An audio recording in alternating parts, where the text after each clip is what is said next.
gradient है ना ठीक गल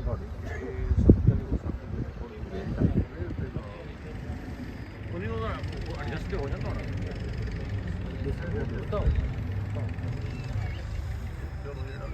असं देखना है कि जी खेल तो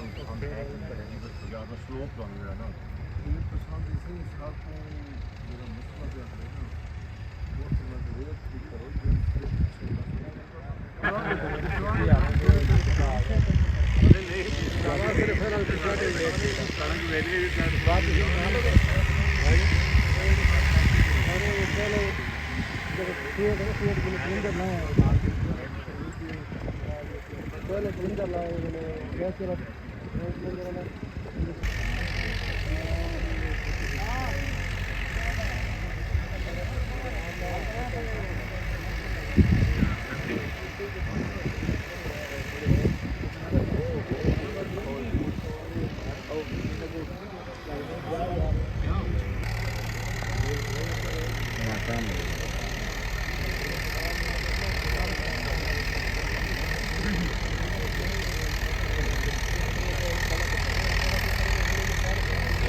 ਐਵੇਂ ਰੇਸਾਂ ਦੇਈ ਜਾਂਦਾ ਰੇਸ ਦਾ ਕੋਈ ਕੰਮ ਨਹੀਂ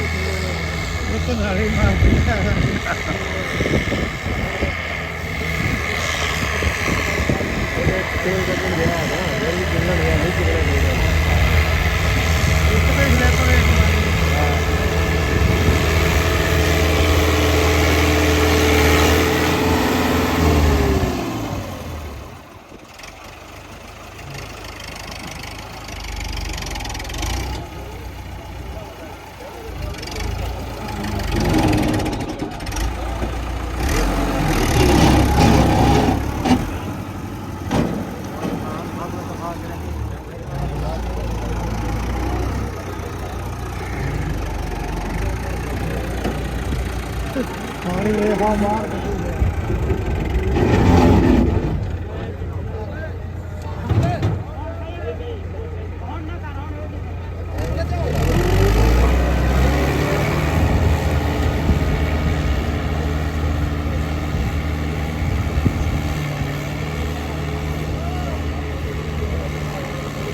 देखो ये तो लेवल जो है ना बिल्कुल एक लेवल पे है जब ਨਾਲੇ ਜ਼ਮੀਨ ਹੈਗੀ ਇੱਟਾਂ ਰੋੜਿਆ ਵਾ ਕਿੱਦਾਂ ਵਿੱਚੋਂ ਨਿਕਲ ਨਹੀਂ ਜ਼ਮੀਨ ਤੇ ਇਸ ਕੰਮ ਲਈ ਹੈ ਨਹੀਂ ਜਿਹੜਾ ਉਹ ਨਾ ਰੋੜੇ ਰੋੜੇ ਲੀਟਾਂ ਵੀ ਵੱਜੇਗੀ ਚਲੋ ਹਾਂ ਨਹੀਂ ਹੋਰ ਮਸਲਾ ਨਹੀਂ ਮਾਰਦਾ ਤੇ ਹੋਰ ਮੱਛਾ ਰੱਖਾ ਤਾਂ ਜਨਸੀ ਆਪਣੇ ਨਹੀਂ ਇਹ ਪ੍ਰਾਈਵੇਟ ਹੈ